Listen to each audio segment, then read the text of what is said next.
Good evening, everybody. Welcome here to Quadrant Chambers. Those gathered here, welcome to those joining us online. My name's Paul Downs. I'm a barrister here at Quadrant Chambers. Those of you expecting to see Robert Jan Temmink chairing this, so was I until about 3 o'clock this afternoon. So I'm standing in for him. Apologies for those who've come. Most of you probably came just to see him, but there you are. Also, Katy Worobec, who is joining us, who is the Managing Director of Economic Crime at UK Finance. She's running slightly late, but I'll introduce her in any event. She's worked in various economic crime roles at the centre of the industry for over 20 years, most recently as Director, Financial Fraud Action UK, one of the precursor trade associations to UK Finance. She's been responsible for establishing industry fraud data and intelligence sharing unit at the Financial Fraud Bureau, introducing industry threat management processes and building the coordinated industry response to significant data loss breaches following the HMRC data loss in 2007. She's co-founder and deputy chair of the Women's Fraud Network. Also on the panel and physically with us this evening, Nicola Allsop to my right or left specialises in civil fraud, insolvency, company law, and particularly shareholder disputes and banking litigation. Nicola's a junior barrister here at Quadrant Chambers. She's worked in the BVI, the Cayman Islands, and many of her cases have a cross-border and jurisdictional flavour to them. She's been involved in the Weavering litigation, the collapse of the Arch Crew Fund. She wasn't responsible for the collapse of the not at least single-handedly anyway. And long-running shareholder dispute involving the Barclays brothers and the owner of Claridge's and Barclay and Cornwall. She's a recommended junior in Legal 500 and Chambers and Partners, I think. Simon Oakes, just to her right and your left, also practices in commercial law with a particular focus on banking and financial services and complex commercial fraud cases. He served on a secondment to the FSA and pensions regulators, so he's particularly specialised in relation to regulatory matters, and he was appointed 3 years ago to the Attorney General's C panel of London Council. He's worked on a number of high-profile cases, ECU and Goldman Sachs, the Forex rigging claims, Aldersgate and Bank of Scotland, libel manipulation, and the well-known case of Graiseley Properties, also in relation to libel manipulation. He's also recommended as a leading junior in Legal 500 and Chambers and Partners. So that's our panel for this evening. We're going to talk about APP fraud, but I'm going to ask Nicola firstly, can you give us some sort of overview of the Quincecare duty that's particular focus at the moment? So I was told that Katy was particularly interested in my recap of the Quincecare duty, but unfortunately due to leaves on the train, she's going to miss this, probably the most interesting part of this evening. I hope everyone has a drink. It might make it a bit easier. So the Quincecare duty, I think most of you are probably familiar with it, so I won't go into it in detail. It's also a really old case. It was reported in 1992, which is 30 years ago. I say that because I was going to tell you all that was 20 years ago, but apparently it's not. So we're then going to move on to the more exciting developments since Quincecare, and Simon's going to update you with some more recent cases. So by way of recap, the Quincecare duty is an implied negative duty. It's implied into the contract between the banker and its customer, but there also exists a coextensive duty of care, and it's a negative duty imposed on the bank to refrain from making or executing a customer payment when the bank is put on inquiry, we'll come to that in a moment, by reason of there being reasonable grounds to believe that instructions may be an attempt to misappropriate funds. So when will a bank be on inquiry? Well, a bank will have found to have been on inquiry if it has reasonable grounds, although not necessarily proof, for believing that the instruction is an attempt to misappropriate the customer's funds. And note there the term misappropriation. We're dealing with fraud. It's an objective test. It's that of the reasonable banker. It's fact dependent, and a bank is, of course, these days expected to have fairly sophisticated systems in place to detect fraud. Those systems might take many forms. Simon and I were talking about this before the seminar, because does it mean that the more sophisticated bank with the more sophisticated systems is more likely to be on inquiry because its systems are more likely to detect potential fraud? And is therefore the more sophisticated bank actually, you know, hard done by reason of its better systems? And hopefully we'll come to that in the discussion part of the seminar in a moment. So what must the bank do once it is on inquiry? Well, it must refrain from making any payments in relation to the relevant instruction, but it must also take additional steps. And those additional steps in the first instance are likely to be focused on an investigation into the payment instruction and probably require the bank to contact its customer. Now, that raises a novel situation in the context of APP fraud, because if the bank contacts its customer and says to the customer, do you want to make this payment? Then the nature of the fraud, the customer has been induced fraudulently into making the payment, it's been misled. The customer is likely to say to the bank, yes, I do want to make that payment. So it does pose a novel difficulty in the context of APP. Which is a bit different, isn't it, to the original corporate scenario where Quincecare was designed for, where you've got a rogue agent to the company coming into the bank asking to make a payment, which is probably for his benefit or his affiliates, and where the bank contacting the corporate customer is likely to reveal a fraud because they can speak to somebody else, but that doesn't work in an authorized push payment fraud. It doesn't work. It probably doesn't also work in a one-man company either, but that's a slightly different situation.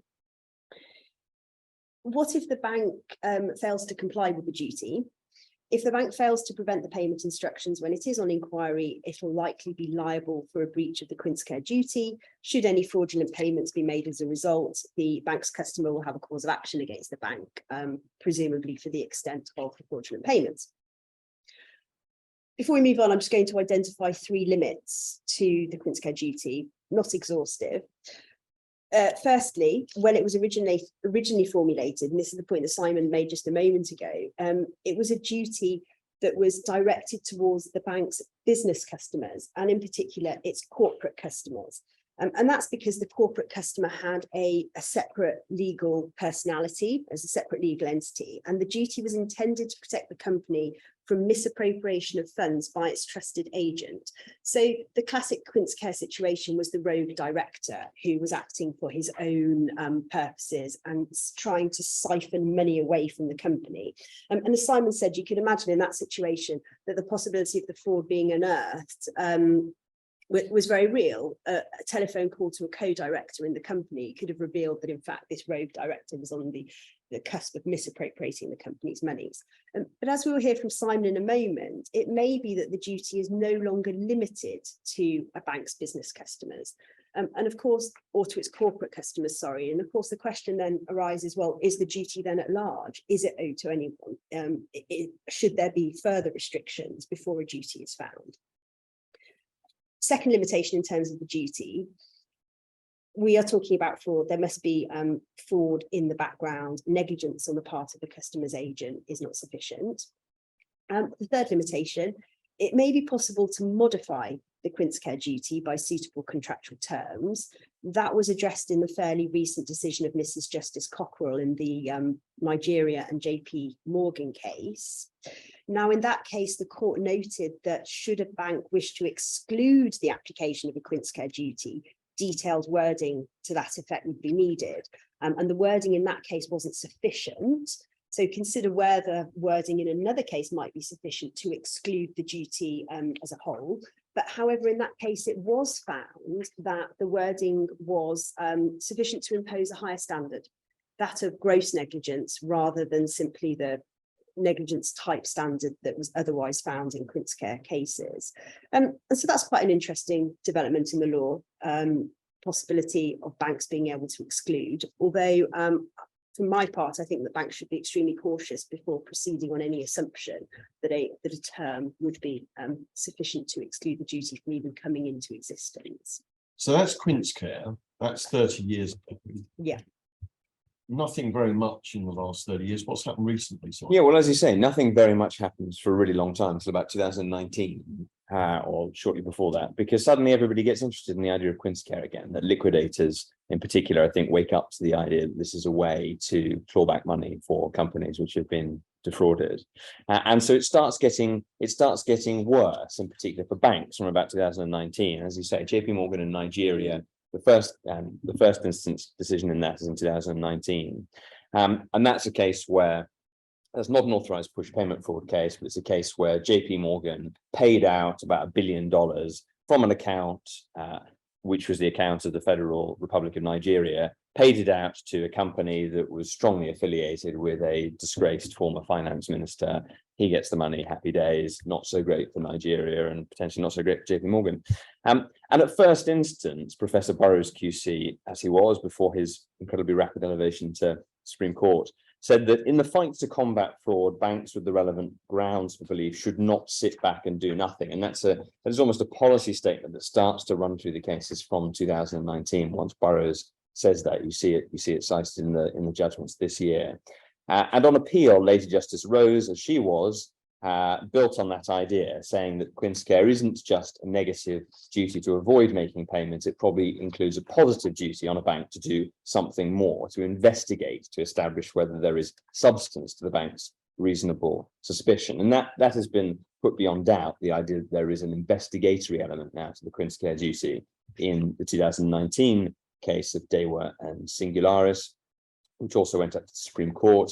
That, of course, was the case where Mr. Marn Al-Sanira, a stupendously wealthy individual, although a lot of it generated off the back of a colossal Ponzi scheme, he, and as a director of a company, Singularis, instructed the bank Dewa to pay out about $204 million, basically the entire balance of the account, to, again, a number of companies with which he was affiliated, and the account was drained. And this was despite internal warnings and contradictory explanations for the payments. And there, Lady Hale said that the bank should have realized that something suspicious was going on and suspended payments until the bank had made reasonable inquiries. And we see that even more starkly in the case of Philipp this year, where Lord Justice Burse says the duty is not to execute the order while on inquiry, 1, and 2, to make inquiries. The Quincecare duty is not merely a negative duty to avoid making payment, also includes a positive duty to make inquiries. But as Nicola says,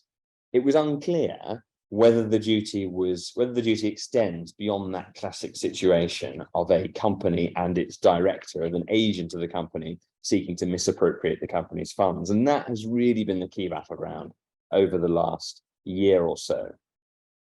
And Philipp and Barclays Bank is the case that really grapples with that. That was a case where in 2018, poor old Mrs. Philipp had been persuaded to transfer 400,000 and then 300,000 of her and her husband's life savings to an account belonging to a petrol company in the United Arab Emirates. That was where the account was. They'd been convinced that this was all part of an anti-fraud endeavor by the FCA and the National Crime Agency, and the people who'd persuaded them of that were naturally fraudsters. Mr. and Mrs. Philipp made the payment in person at branches where they didn't usually bank. And one question in that case was whether the bank owed duties of care and skill in processing that payment, in executing it. The bank applied to strike out the claim, applied for summary judgment, and the case, which is going up to the Supreme Court in February, has been all about whether it is even reasonably arguable that the bank owes a duty to prevent its customers from falling victim to APP fraud within the umbrella of the Quincecare duty, whether the Quincecare duty applies outside this archetypal scenario of a company and its director, whether that can be applied to individuals in an APP context. And so it is just about whether that is even reasonably arguable. So we've got a whole, once this case comes to trial, if it does, it survives the Supreme Court challenge, we've got a whole load of factual inquiries it's going to put and further analysis that will put flesh on the bones of all of that. But what's being argued at the moment is that there were certain facts that should have put the bank on notice the transaction was an attempt to defraud the Philipps, including their account history, the fact that Mrs. Philipp was attending at a branch that wasn't usually her own, that she was seeking to transfer an enormous and unprecedented sum of money, the fact that those monies had only been moved into the Barclays account a few days before from a different account, and the fact you might think trumps everything else, that £700,000 is being sought to be transferred by these two individuals to Lambie Petroleum Limited in the United Arab Emirates. And what was said was that the bank should have alerted Mrs. Philipp with impactful warnings, perhaps arranging a meeting with her and the police in the presence of a bank employee and carrying out further investigation. As I say, the bank applied to strike that out, and at first instance, His Honour Judge Russon QC agreed and said that there was no duty on the bank in these circumstances. He was persuaded by the submission that the Quincecare duty should be confined to those cases where there has been a misappropriation of the company's assets by an agent, the dodgy director context. That was, he said in terms that the Supreme Court in Singularis said nothing about a bank protecting an individual customer and her monies from her own intentional decision. And that is one of the oddities, we'll come on to talk about it if we have time, that is one of the oddities, of course, about the Quincecare duty in the APP context, as it is an example of that unusual duty to protect an individual from themselves. We see it in scenarios where there's been assumptions of responsibility to advise and those sorts of things, but not typically in a banking type relationship. You haven't got over that, the fact that you thought it was right at first. I'm coming on to that. I'm coming on to that. So this goes back some way. This needle about this case that Paul and I gave a talk about Singularis a couple of years ago. It must have been a couple of years ago now, after the Supreme Court judgment came out, somewhere around then. And he asked me, well, do you think it can apply to individuals? I said, well, on the basis of the Supreme Court judgment, I don't think it does. There's nothing in there that extends this to individuals. And so Paul's very gentle way of saying that he's been proved right so far, because the Court of Appeal. I said that Philipp was wrong at first instance. Wrong at first instance, yeah. So that's what I'm coming on to. That the Court of Appeal said that His Honour Judge Russon was wrong, and that my interpretation of the Supreme Court judgment was wrong, and so that is what Lord Justice Burst said in the Court of Appeal in Philipp.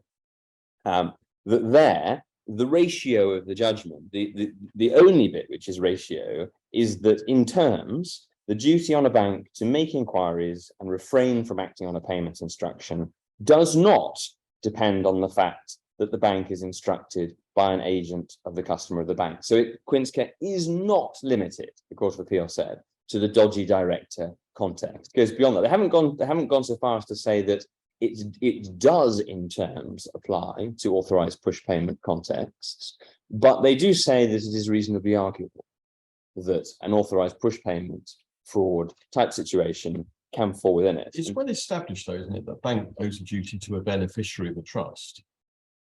So if a trustee takes out money for a suspicious purpose, maybe it's holiday or gambling, it's well established that the beneficiary can sue the bank. Well, that was the question that was being asked in I'll come on to the SPC4 case.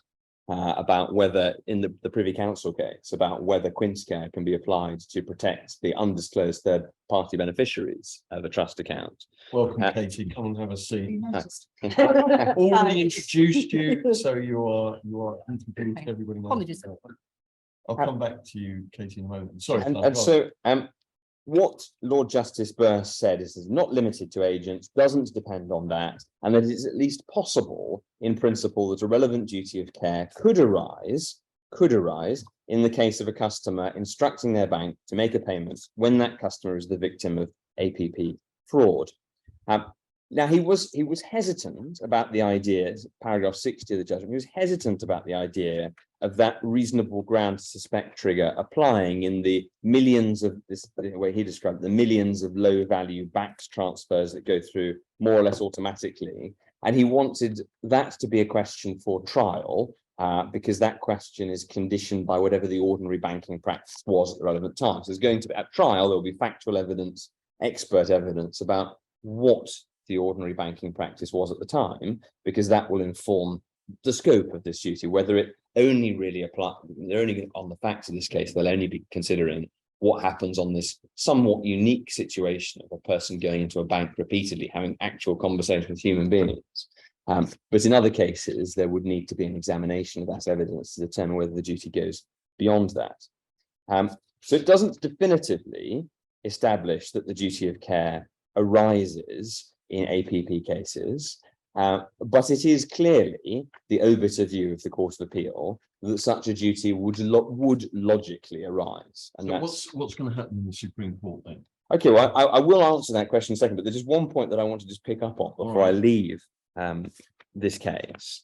That there is this tension in Quincecare, and it comes out, I think, in this judgment through a couple of little phrases of Lord Justice Burse, between the need to execute a customer's payment instruction, that's the bank's mandate as its primary duty, and on the other hand, the need to exercise reasonable care and skill in and about making that payment. Those are the two duties which are in tension. And the Quincecare duty is really a facet of the second part of that. It's a facet of the duty to exercise reasonable care and skill in and about making the payment. But the focus of the duty, especially in the judgment of Mr. Justice Steyn in Quincecare, but also this is pulled out by Mrs. Justice Cockrell this year in the JP Morgan and Nigeria case, the focus is on the payment instruction. That the words of the test are, I'll pull them up so I can get them exactly, whether the bank should refrain from executing an order if and for so long as an ordinary and prudent banker would have been put on inquiry, yada, yada, for believing that the order was an attempt to misappropriate funds. And so the focus on this payment instruction, and in the company agent scenario, it is the payment instruction itself which is an attempt to defraud. Somebody's coming into the bank and saying, I want you to do this. That instruction is an attempt to defraud the customer. But in the authorized push payment sphere, that the actual instruction that's been given to the bank that's not an attempt to defraud the customer. It's the result of an attempt to defraud the customer, but it's not in itself. All right, okay. I suspect some might say you're reading this judgment like a stat. Because paragraph 75. I'm now going to press you. What's going to happen in the Supreme Court? Enough of pulling this judgment apart. Well, I know. What's going to happen in the Supreme Court? Fine. All right. I'll try and find a way of wiggling back to that, because you're going to say they're going to overturn it. So I don't think they're going to overturn it. I don't. But I think that they are extending it. I think that Quincecare is being extended. And you see that because Lord Justice Burr says that it's at least properly arguable that the law requires the bank to observe the objective standards, etc., of what the ordinary prudent banker would do if they were on an inquiry, that an instruction may be vitiated by apt fraud. So he has to add in these extra words of maybe the instruction may be vitiated. So it's a different, it's an extension. So you think, okay, so. But I think, as to your question, sorry. Go on. What do I think the Supreme Court's going to do? I don't think they're going to roll Quincecare back from what the Court of Appeal have done. I don't think they're really going to extend it, but I don't think they're going to roll it back. And I get that from the Privy Council case of RBS and JP SBC4, really catchy name. There on the heavyweight panel of the Privy Council, you've got amongst others Rose, Burrows, and Lord Hamblin. Lord Hamblin and Lord Burrows give the judgment. Everybody else agrees, and those are the people I think that are going to be driving the. I bet they'll be on the court in February for the Philipp case, and there. During the hearing, there were a couple of little straws in the wind. Lord Briggs was interested by the idea of what duties were owed to. This is a case about duties owed by a bank to third-party beneficiaries of a trust account, and whether the Quincecare duty can extend to that. And the court were interested in what Mr. Justice Steyn, as he was in Quincecare, thought the extent to which the duty should extend to protecting third parties, interested in the idea of the trustees of a bank account, who are the bank's customer, effectively using that for their own purposes. But they didn't go so far in that case to extend the duty to beneficiaries of a trust bank account. But what they did do in their judgment is highlight the main points. What they said were the main points from Steyn's judgment in Quincecare. The first of which was that the duty is an aspect of the bank's duty of reasonable skill and care in and about executing the customer's orders. And I think that in and about is probably part of the answer to my question about whether it's just about the transaction or whether you can go a bit wider than that in looking to see whether it's a fraud that vitiates the instruction. They say that the duty has to be carefully calibrated and that the standard of care imposed shouldn't place too onerous a burden on banks. So that's why I don't think they're going to want to extend it. They pull that out as one of the key factors. And then they have a third point about protecting third parties. It's not really relevant to APP fraud. It's a slightly opaque little bit of the judgment where they say, well, Mr. Justice Steyn says that the purpose of the Quincecare duty is to protect the bank's customers and innocent third parties. And they say in this judgment, okay, well, innocent third parties doesn't mean the third party beneficiary of a trust account. It means that you protect the customer from the fraud. And by protecting the customer, you are thereby protecting some innocent third parties. Now, they didn't say what they mean by that. I presume they mean the shareholders of a company or something like that. But they wouldn't want to give the shareholders a cause of action. Yeah. Let's come back to Katy. Katy, welcome to the panel. Can you just give us some context for all of this, sort of in the industry? Yes, because this is a massive problem, isn't it?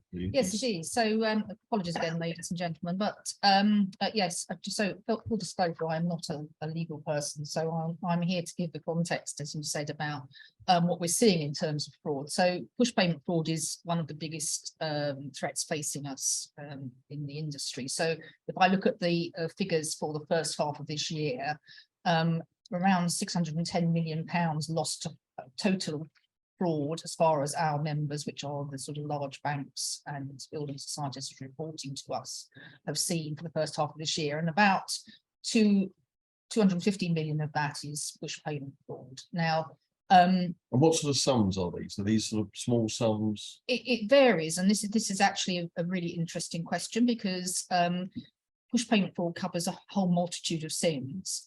So right at one end of the scale, you've got things like impersonation scams. So these are where somebody's posing as the bank or a police and duping the customer into making the payment.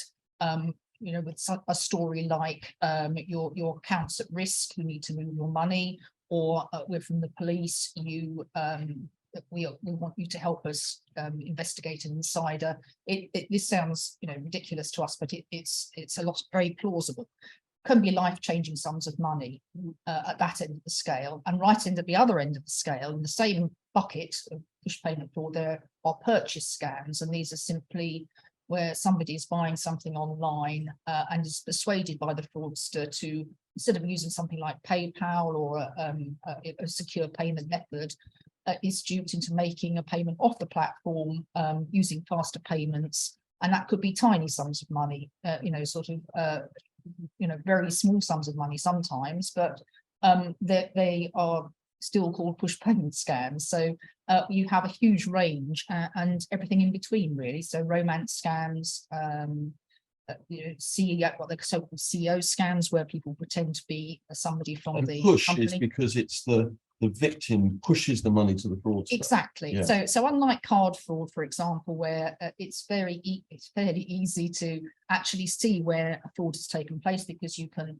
look at spending patterns, you can look at the jurisdiction that the card's been used in, you can make judgments about the way in which a customer is normal spend varies from the fraudster's spend. This is about the fraudster, you know, duping the victim into making that payment themselves, and that really is, so pushes, you're right saying, pushing that payment and essentially authorizing the payment as the customer. It's really difficult to detect, and it makes it a real challenge for the bank to be able to understand right at the point of that payment being made whether that is fraud or not. And Simon and Nicola talking about banks being put on inquiry. Mm-hmm. Facts that should put the reasonable banker on notice that something's afoot. Yes. Can you give us, you might not be able to tell us very much, but what do the banks look for and how do they do that? Well, this is the challenge with push payment fraud, because it doesn't present itself necessarily as being anything out of the ordinary. And the fraudsters are very adept at knowing what sort of triggers might, you know, so large payments, unusually large payments for the customer. They know that that is a trigger for the bank. So they will you know, adjust their methodology accordingly. They will groom the customer into answering the questions that they will expect the bank to make. If the customer meets a warning when they're setting up a payee, for example, they'll be told say this, and you know, so they will be absolutely groomed by the fraudster into making the payment. So it is very difficult to, you know, at that moment when the transaction is made, to know whether that is actually a genuine payment or whether it isn't. Quite honestly, it's really challenging, and that's why we, you know, are really focused on everything we can do from the banking industry's perspective, but also to try and tackle this upstream, by which I mean most of these types of frauds start with the customer being socially engineered in some way, either on an online platform or over the telephone, to give away details which are then used in turn to lull them into a sense of security that they are speaking to a bank or to the police, because they have something about the customer will trust. I've got a question from the floor. I speak as a recovering compliance officer. And I'm glad you finished that statement with compliance officer. And I speak of the bank customer of the bank. So far, no one has mentioned the bank's obligations on the Process of Crime Act and their reporting obligations. I've heard a certain QC, so once you start issuing SARs, do you become a constructive trustee? And in my own case, I've made payments over the phone to my bank, and my bank takes me through the questions as someone approached you to make this payment from a bank, potentially the police, from some regulatory authority. I say no. And then I ask them, I've got a question for you. Will you fully comply with the provisions of a contingent reimbursement model? And they say to me, I don't know what you're talking about. And I say, it's also called the APP fraud code. Don't know what you're talking about. Let me put you on hold and speak to my supervisor. Supervisor doesn't know what you're talking about. Is that a question? Or It's one of your members. I'm sure it is, yeah. God help us. It's one of our members. Well, they're talking about one of the. Oh, right, okay. I thought you meant a member of Chambers there for a moment. Very confused. Katie, so what, I mean, is there more that the banks can do? I mean, what about the contingent, what was it, the contingent? Yeah. Contingent word. Yeah, It's the posh word. Yeah. Coming on to talk about that. Yeah. So, I mean, I think if you were talking to the front line, they wouldn't know what contingent reimbursement was. You're absolutely right, but certainly the sorts of people that I deal with within the banks know exactly what it's about and the procedures that are in place. They might not know what it's called that, but they will be complying with it if it's one of the large banks that you're talking about. What we're saying is that model, which is a voluntary code, which is signed up to by, essentially the banks provide about 95% of the faster payments in this country, but nevertheless, it's a voluntary code. What we've always said is that we would wish that to be mandatory. So the payment systems regulator who worked with us in setting up that code didn't want it to be mandatory. We said we would prefer it to be. We want a level playing field right across. So the PSR is consulting at the moment about how APP fraud should be dealt with. They are focusing on reimbursement.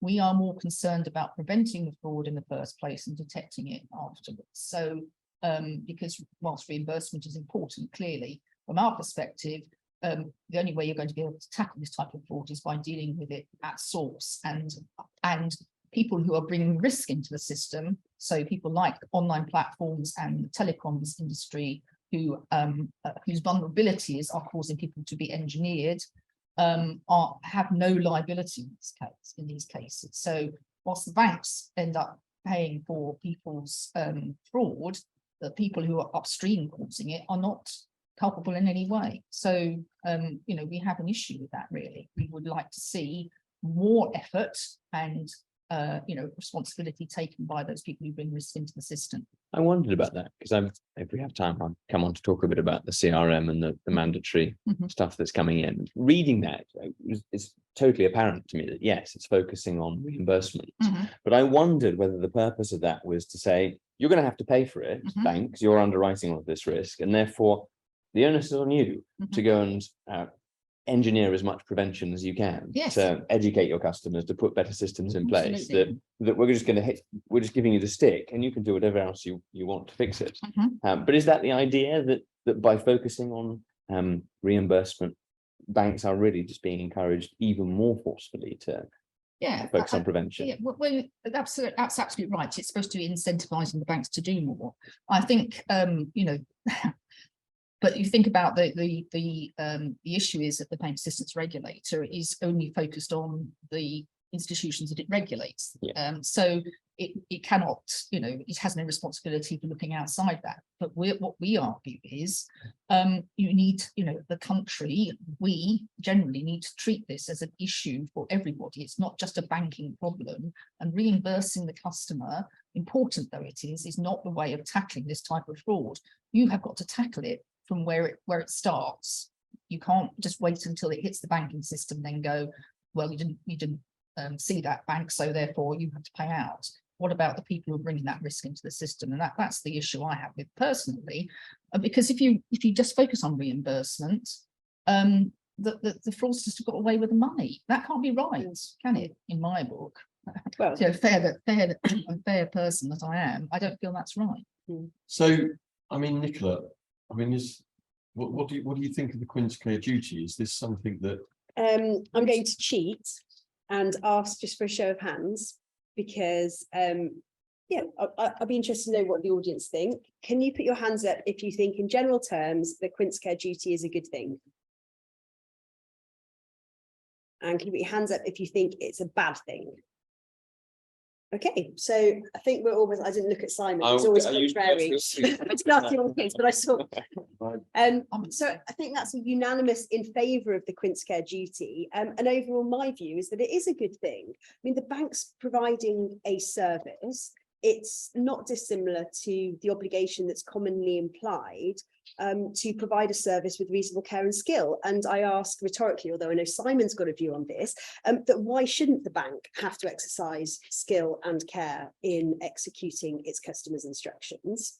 Yeah, I mean, the other thing is that people tend to forget, but if you remember those days when we used to write checks, banks had a duty of care in handling checks, because check the signature. In handling a check. So if the check was stolen and the bank held it, they were strictly liable in conversion for that check, and they had statutory protection of the Checks Act and the Bills of Exchange Act if they could show they acted without negligence. And most of the case law, section 4 of the Checks Act, concern things like, did they take proper references? How did they handle the account at the time? Was the transaction unusual? Was it large? No problem. I mean, banks were handling millions and millions of checks, billions of monetary value. No problem at all in the fact that banks had a duty. Now we're in a new world with a no check. Suddenly everybody's saying, well, this is rather new concept. I'm afraid it isn't new at all. It's very, very conventional and standard. And so that's part of the answer, presumably, then, to my question about the transaction, that it's not merely, even then in the check world, you weren't merely looking at the check as it came across your desk. You were delving into the background. And I would say and argue that the court should be a little bit more bold, and they should recognise a duty on the part of banks to third parties when they open the account, because that's the point at which the fraudster gets their advantage. If they can open a bank account in a false name, and I don't see any difficulty with that. It wasn't a difficulty in the pre-check age. Yeah, the difficulty with that, I think, is the economic loss point and opening up a duty of care to third parties and so on. Because it all arose with checks and conversion. I think what I would note in what we're seeing in the way in which that point about opening of accounts, what we see quite often is that in terms of the mule account, so the account receiving the money, quite often it is not opened specifically to commit fraud by a fraudster, but is actually they actually recruit people to allow their accounts to be used. We see openly advertised on Instagram and other places, actually looking for people who are willing to let their accounts be used for laundering money and getting a cut of the amount that goes through their account. And people do this often, you know, they target young people who think it's a quick way of making money and don't realise it's actually money laundering. Or we see sometimes accounts being sold. So people come in, open a basic bank account, perhaps leave the country and sell it on to a fraudster. So it's not so much the opening of the account process, which is to your compliance. I'm sure you'll know how difficult it is to open an account. You do have to go through the motions of that. But these accounts are being sold or used for money laundering. It's quite a challenge there as well. Well, I can see that. Mm. Yeah, I think there is clearly a judicial concern about the nature of the, I don't know how many checks got processed on a day-to-day basis, but the hundreds of millions of transactions that are happening really rapidly every day that you do see in the judgments, this idea of, are we really going to ask the banks to do this for all of these transactions? I tend to think actually that once you have a case that opens up the facts of it and that sets out the duties that are being imposed on banks at the moment voluntarily and quite soon compulsorily, I think actually the courts will probably get the message that they're doing this anyway. We're not opening a door to new obligations, but really enforcing things that the banks should be doing anyway. Remember, of course, though, that one's not suggesting that banks would be strictly liable. It's only that they have to adopt a certain level of care, and what that looks like can be developed. I mean, what about the future, Simon? Yeah. So as Katie said, and as we discussed, the system at the moment in terms of reimbursing customers is this contingent reimbursement model, CRM, which is a voluntary reimbursement scheme. And that has been signed up to by 10 of the leading banks. But the difficulty with that is because it's a voluntary scheme, in practice, I think something like at the moment in 2019, it was something like 19% of customers got their money back, and now it's somewhere around 46%. So it's far from a panacea. And because 10 banks have signed up to it, I say there are 10 banks, but each of those banks has their own. There are different brand names, as it were. NatWest is RBS, NatWest, and Ulster, and Santander is Santander, Kahoot, and Katy Worobec, I've never even heard of. So there are actually quite a few. Apologies, Katy Worobec, if you're watching. So consumers get different levels. Yeah, my instructions from them gone. Consumers get different levels of protection depending on where they bank. If you're not one of these 10 plus banks, then you're not caught by the protective net, and so that creates perverse incentives for scammers to target people who are not banking with those banks, because those banks are likelier to have lower levels of protection. And when you delve into the detail of the CRM code, one sees that some of the language is a bit less onerous than you might expect, that firms who've signed up should reimburse customers who've been victims of APP fraud. Not must, they should do it. And there are various carve-outs. For example, if customers have ignored effective warnings, and if the customer has made the payment without a reasonable basis for believing that the transaction was legitimate. Now, one can see that there's an enormous scope for argument in any given case. That a bank can say, no, sorry, you ignored our effective warning, which I think, for example, TSB Bank classes as the pop-up warning that you get before you make the transaction, that there's going to be a tremendous level of argument about whether on the facts of a particular scam, a customer had a reasonable basis for believing the transaction was legitimate. And that just seems to me to be just this swamp that you never necessarily get out of, because almost every scam, when you stand back from it, you say, well, you didn't have a reasonable basis for making that, you were fooled. But that should never be a standard that you really apply in a fraud case, to say, well, it was, and we don't, as a matter of law, tend to say that you ought not to have been defrauded. You were defrauded. So there are problems with the existing scheme. There has been a you will have seen at all of your banks that, for example, confirmation of pay has been rolled out. Started with 6 banks, it's now been rolled out to, I think, 400 payment service providers. And this is the idea that you help stop fraud by checking whether the name of the payee's account matches the name and the account details. So that's what's in place at the moment. And then what's coming is there is currently a draft bill before Parliament, the draft Financial Services and Market Bill, and that is looking to implement a mandatory reimbursement code and is empowering the payment systems regulator to implement that mandatory code for repayment. And what the bill is, what section 64 of the bill says is that the PSR needs to put in place a scheme for reimbursement for faster payments where an order is executed subsequent to fraud or dishonesty. It's quite interesting language there. Subsequent to, not caused by, just subsequent to. Yeah, there's a timing requirement. So the PSR has gone out to consultation on a scheme. The consultation closed at the end of November for a scheme that's not actually drastically different to the contingent reimbursement mechanism. But the idea is to create this mandatory requirement that applies to all payment service regulators. And the way that it's going to apply in a nutshell is like this, that it's going to apply to faster payments. And I think something like 97% of APP fraud hits faster payments. But a faster payment can be up to £1 million. The scheme is designed to include all categories of APP scam. It's going to apply to consumers, micro enterprises and charities, but not bigger businesses, so you might still need your Quincecare duty there. Where more than £100 has been lost, there's a minimum threshold of £100. You've got an excess of £35. The customer pays the first 35 in effect.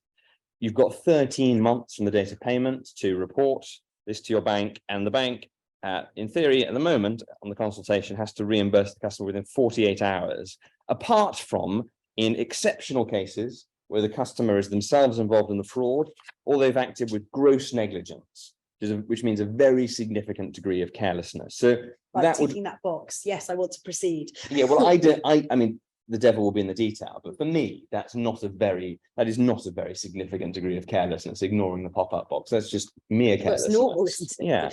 And I don't think anybody, I think we're all conditioned now to just ignore pop-up boxes on the internet. Something pops up, oh, forget it, don't want to see that. You sort of need the screen to go black and just give you text saying be careful or something.